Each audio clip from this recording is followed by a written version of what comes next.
સૃષ્ટિ ન્યૂઝ અમદાવાદ તમે જોઈ રહ્યા છો અમદાવાદની અંદર દિવસે ને દિવસે ટ્રાફિકની સમસ્યા વધતી જઈ રહી છે ત્યારે ટ્રાફિકની સમસ્યાને ઉકેલવામાં આવે એના માટે અત્યારે ડાયવર્ઝન પાડવામાં આવ્યા છે તો તમે જોઈ રહ્યા છો તો ડાયવર્ઝન હું તમને બતાડી શકું છું કે અમદાવાદની અંદર સારંગપુર તરફ કાલુપુર તરફ જવા માટે અત્યારે આ રસ્તો બનાવવામાં આવ્યો છે અને આ સાઈડ તમે જોઈ રહ્યા છો કાંકરિયા મણિનગર ફૂટબોલ ગ્રાઉન્ડ અનુપમ બ્રિજ અને ખોખરા તરફ જવા માટે આ રસ્તો બનાવવામાં આવ્યો છે તો ટ્રાફિકની સમસ્યાનો હલ અમદાવાદમાં લાવવા માટે આ સાઈડના એરિયામાં અત્યારે હાલ સમસ્યા એ રીતની ઉકેલાઈ છે કે આ ડાયવર્ઝનથી ટ્રાફિકની સમસ્યામાં ક્ષણિક ફાયદો થાય। સૃષ્ટિ ન્યૂઝ અમદાવાદ।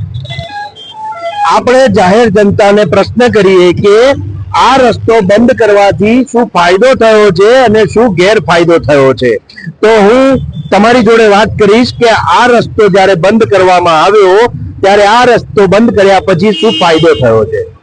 ફાયદો તો કશું નથી થયો, કશું નથી થયો ફાયદો। બસ ટ્રાફિક તો એની સમસ્યા તો એની એક છે પણ ઉલટાનું આમ છોકરાઓના વિદ્યાર્થીઓનું જોખમ પડી ગયું છે। આ વર્દી વાળાના વાલીઓ મૂકવા આવે છે વાહનો એમને તકલીફ વધી ગઈ છે।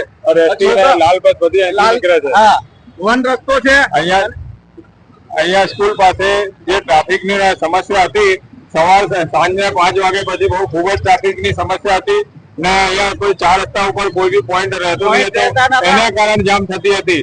અમે લોકો ભારે ફોન કરીને રજૂઆત કરતા હતા કે ભાઈ આ 4 રસ્તા ઉપર પોઈન્ટ બેસાડો કોઈ ફેરી હોતા હતા નહીં હોતા હતા એને હિસાબે જામ થતી હતી। જે પહેલા હતી એનાથી વધારે અહીંયા સમસ્યા થઈ ગઈ છે કે પહેલા એટલો બધો નહીં હતો બધું ફરીને જવાનું ને લોકોને હેરાન થવાનું ને આ બધા લાલ બસ છે એસટી બસ છે બધી બસો આ સ્કૂલ પાસે છોકરાઓ છૂટીને નીકળતા હોય એટલે એમને એક્સિડન્ટનો ખૂબ જ ડર હોય છે એટલે આ રીતે ખોટો જ થયો છે આ સારું નથી।